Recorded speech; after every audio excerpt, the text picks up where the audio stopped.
My dear friend, welcome to my channel reading Ram में आप सभी का स्वागत है। आज मैं जिस टॉपिक पर लेकर आया हूँ और टॉपिक बहुत ही महत्वपूर्ण है जानना। यह शार्ट है और यह है भारत संविधान पर एक नज़र, यानी भारतीय संविधान पर एक नज़र डालना क्यों अति आवश्यक है, क्योंकि यह जरूरी है हमें जानना। और ये मेरा अधिकार है, पूरे भारतवासियों का अधिकार है। जिस स्वतंत्रता से आज हम रह रहे हैं, जीवन अपने यापन कर रहे हैं भारत में, जिस हमारा अधिकार से हम जी रहे हैं, उनको जानना। और वह कितने भाग में आता है, कितने भाग में डिवाइड किया गया है और उसका क्या संबंध है और कौन सा अनुच्छेद कहाँ तक है और उसका क्या संबंध है, इस पे हम चर्चा कर रहे हैं। देखें, पहला है भाग 1, जिसमें भाग, विषय और अनुच्छेद से संबंधित बातें हो रही है। भाग 1 में दिखाया है कि संघ और उसका राज्य का क्षेत्र, संघ और उसका राज्य का क्षेत्र जो है वह जरूरी है जानना। अगर उसको जानना जरूरी है तो पहले आपको समझना पड़ेगा अनुच्छेद 1 से लेकर और 41 तक। भाग 2 में है नागरिकता। नागरिकता क्या है, इसके विषय में जानने के लिए आपको जानना पड़ेगा अनुच्छेद 5 से लेकर और 11 तक। फिर भाग 3 में लिखा है मौलिक अधिकार। ये मौलिक अधिकार जो है वह हमारा क्या मौलिक अधिकार है, क्या समानता का अधिकार है। अगर इसको जानना है तो इसका जानने के लिए हमें पढ़ना पड़ेगा अनुच्छेद 12 से लेकर और 35 तक के अनुच्छेद को पढ़ना पड़ेगा। भाग 4 में ये दिखाया है राज्य की नीति के निर्देशक तत्व। राज्य की नीति के निर्देशक तत्व क्या है, उसको जानने के लिए अनुच्छेद आपको 36 से लेकर और 51 तक का अध्ययन करना पड़ेगा। अब आते हैं भाग 4(1) में या भाग 4(क) में कहेंगे मौलिक का अधिकार। हमारा क्या मौलिक अधिकार है वह जानने के लिए अनुच्छेद 51(क) में हमें पढ़ना पड़ेगा। वह विस्तृत जानने के लिए अनुच्छेद 51 का अध्ययन करना होगा। अब आते हैं भाग 5 में। भाग 5 में कहता है भारत सरकार, यानी ये भारत सरकार या कहें या संघ सरकार। संघ सरकार को जानने में 5 अध्याय जोड़ा गया है, वह बता रहे हैं। पहला है संघ सरकार क्या है। संघ सरकार को जानने के लिए अनुच्छेद 52 से लेकर और 151 तक के अनुच्छेद को अध्ययन करना होगा। पहला अध्याय है, अध्याय 1 में है संघ सरकार का कार्यपालिका। कार्यपालिका का क्या कर्तव्य है, कार्यपालिका क्या है, अगर इसको जानना है तो अनुच्छेद 52 से और 78 तक के बीच की अनुच्छेद को बहुत अच्छा से जानना है। वह बताएगा कार्यपालिका का क्या दायित्व है। दूसरा अध्याय में है संसद। संसद क्या है, यह जानने के लिए आपको जरूरी है अनुच्छेद 79 से और 122 तक का अध्ययन करना। तीसरा अध्याय है राष्ट्रपति का विधायी शक्तियाँ। राष्ट्रपति का विधायी शक्तियाँ क्या है, कैसे अप्लाई करते हैं, वह जानने के लिए अनुच्छेद आपको 123 को जानना होगा। अब आते हैं अध्याय 4 में कह रहा है संघ की न्यायपालिका। पहला कार्यपालिका, दूसरा संसद विधायिका और तीसरा है न्यायपालिका। संघ की न्यायपालिका अगर आपको जानना है तो आपको पढ़ना होगा अनुच्छेद 124 से लेकर 147 तक। अब 5वां जो है वह है भारत का नियंत्रण एवं महालेखा परीक्षक। यह जानने के लिए आपको पढ़ना पड़ेगा अनुच्छेद 148 से लेकर और 151 तक की। यह रहा आपका अनुच्छेद, कहाँ से लेकर कहाँ तक किससे संबंध है मैंने बताया। फिर आगे देखते हैं भाग, देख रहे हैं भाग 6 में क्या कहता है। भाग 6 में है राज्य सरकारें। राज्य सरकारें को यह दिया गया है भारतीय संविधान अनुच्छेद 152। राज्य सरकारें का जो प्रावधान है, व्यवस्था है, वह उसको जानने के लिए हमें जरूरी है अनुच्छेद 152 को जानना। यही बताता है कि राज्य सरकारें में क्या क्या है। यानी अध्याय 1 में है, लिखा है अध्याय 1, इसमें भी 6 अध्याय है राज्य सरकारें में। पहला अध्याय में है साधारण। यह अनुच्छेद 152 से लेकर और 237 तक का वर्णन किया गया है साधारण में, अध्याय 1। दूसरा अध्याय है कार्यपालिका। कार्यपालिका में यह जानने के लिए क्या उसमें प्रावधान है, उसको जानने के लिए अनुच्छेद 153 से लेकर और अनुच्छेद 167 तक का अध्ययन करना पड़ेगा। नहीं करना पड़ेगा तो नहीं, अगर करना चाहते हैं तो केवल मेरे वीडियो को देखेंगे। मैं आपको हर प्रावधानों के बाद विषय में हम चर्चा करेंगे। अनुच्छेद 153 से लेकर और 167 तक का वह है राज्य सरकार के अध्याय 2 कार्यपालिका। अध्याय 3 में है राज्य का विधानमंडल। राज्य का विधानमंडल क्या है?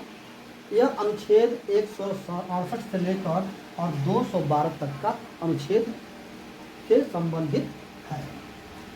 अध्याय 4 में यानी राज्य सरकार के भाग 6 में अध्याय 4 में है राज्यपाल की विधायी शक्तियाँ। राज्यपाल की शक्तियाँ क्या है वह उसको जानने के लिए अनुच्छेद 113 पढ़ना पड़ेगा, तब आपको मालूम हो जाएगा कि यह राज्यपाल की विधायी शक्तियाँ क्या है। उसके बाद है अध्याय 5, यह है राज्यों का उच्च न्यायालय। राज्यों का उच्च न्यायालय को जानने के लिए वह उसमें संबंधित जो अनुच्छेद है वह है 214 से लेकर और 232 तक का। अध्याय 6 में कहता है कि यह है अधीनस्थ न्यायालय। अधीनस्थ न्यायालय है, इसमें क्या प्रावधान है, इसको जानने के लिए हमें अध्ययन करना पड़ेगा अनुच्छेद 233 से लेकर और 237 तक का। यह अनुच्छेद से यह संबंधित है, भाग है और उसका यह अनुच्छेद है। अब आते हैं भाग 7 में क्या कहता है, राज्यों से संबंधित पहली अनुसूची का खंड ख जो निरस्त हो गया है, यानी निरस्त, यह अनुच्छेद 338 निरस्त है। अब आते हैं भाग 8 में क्या कहता है, भाग 8 में है संघ राज्य क्षेत्र। संघ राज्य क्षेत्र यह अनुच्छेद 239 से लेकर और 242 तक का है। आप नौवां जो भाग है, नौवां भाग में है पंचायतें। पंचायतें जानने के लिए पंचायत क्या है, उसकी क्या प्रावधान है, वह वर्णित है अनुच्छेद 243 से लेकर और 243 तक। अब आते हैं भाग 9 क में कहता है नगर पालिका, यानी नगर पालिकाएं। यह इसका जो प्रावधान है वह दिखाया गया है, बताया गया है हमारे भारतीय संविधान के अनुच्छेद 243 तो से लेकर और 243 6 तक का।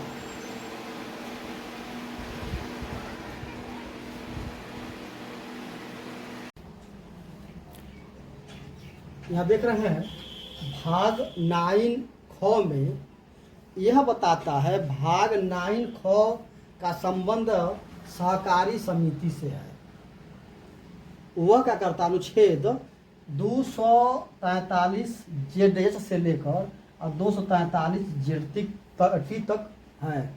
फिर भाग 10 में ये बताता है कि अनुसूचित और जनजातीय क्षेत्र, अनुसूचित और जनजातीय क्षेत्र, यह अनुच्छेद 244 से लेकर और 244 क तक का इसमें प्रावधान है।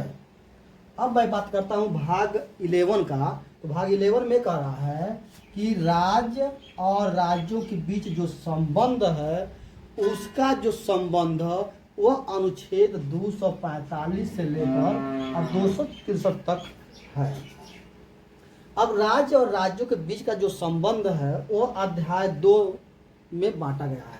पहला अध्याय में विधायी संबंध और दूसरे अध्याय में है प्रशासनिक संबंध। विधायी संबंध जो है वो अनुच्छेद 245 से लेकर और 263 तक है। और प्रशासनिक जो संबंध है वो अनुच्छेद 245 से लेकर और 255 तक है। अब आते हैं भाग जो 12 है वह क्या है, वित्त, संपत्ति, संविदाएं और बात। इसमें 4 अध्याय है। वित्त, संपत्ति में ऋण लेना, तीसरा है संपत्ति, संविदाएं, अधिकार, बाध्यताएं और वाद, और चौथा है संपत्ति का अधिकार। मतलब वित्त, संपत्ति, संविदाएं और वाद, यह अगर देखेंगे तो अनुच्छेद 264 से लेकर और 301 तक का है। इसमें 4 अध्याय है। पहला अध्याय वित्त है तो अनुच्छेद 264 से लेकर 291 तक। ऋण लेना अनुच्छेद 292 से लेकर 293 तक। संपत्ति, संविदाएं, अधिकार, बाध्यताएं और वाद का जो अनुच्छेद है वह 294 से लेकर 300 तक। और संपत्ति का जो अधिकार है वह अनुच्छेद 301 है। अब मैं बात कर रहा हूँ भाग 13 का। यह क्या कर रहा है, तो भारत के राज्य क्षेत्र के भीतर व्यापार, वाणिज्य एवं समागम का अगर हम बात करते हैं तो इसका जो संबंध का जो अनुच्छेद है वह है 301 से लेकर और 307 तक। अब मैं बात करता हूँ भाग 14 का। तो वह भाग 14 है संघ और राज्यों के अधीन सेवाएं। इसमें 2 तरह के सेवाएं हैं। एक अध्याय में है सेवाएं और दूसरे अध्याय में है लोक सेवा आयोग।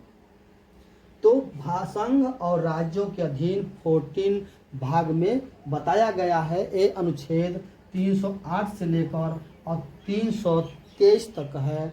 इसमें सेवाएं जो है अध्याय 1 है वह अनुच्छेद 308 से लेकर 314 तक, और लोक सेवा आयोग है 315 से लेकर 323 तक।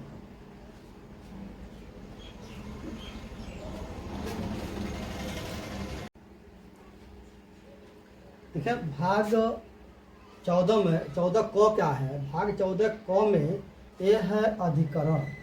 अधिकरण को जानने के लिए हमें अनुच्छेद 323 से क से लेकर और 323 ख तक अध्ययन करना पड़ेगा, तो पता चलेगा कि अधिकरण क्या है। फिर भाग 15 में क्या है, तो है निर्वाचन।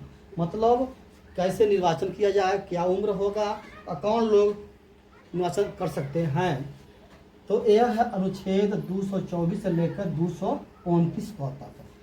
भाग 16 में क्या है, तो कुछ वर्णों के संबंधित विशेष प्रावधान है। वह अनुच्छेद 330 से लेकर और 342 तक है। फिर भाग 17 में है राजभाषा। यह अध्याय 4 है राजभाषा में।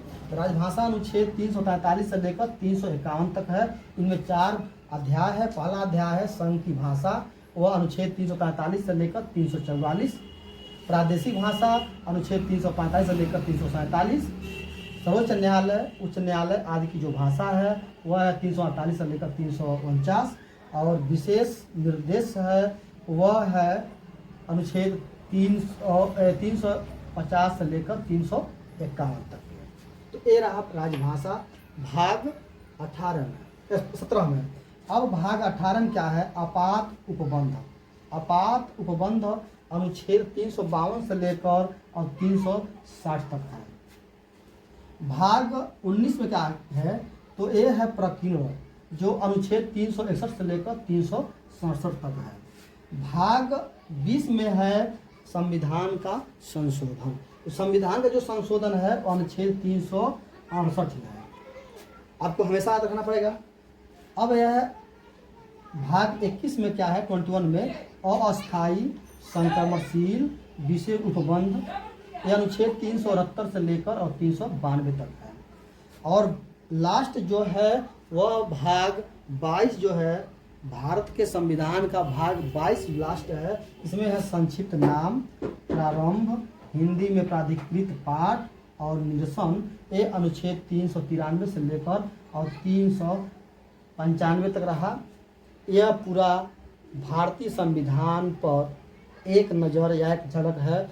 अगर मेरे वीडियो को आपको पसंद हो तो लाइक करेंगे, शेयर करेंगे और फिर कमेंट करेंगे। Thank you.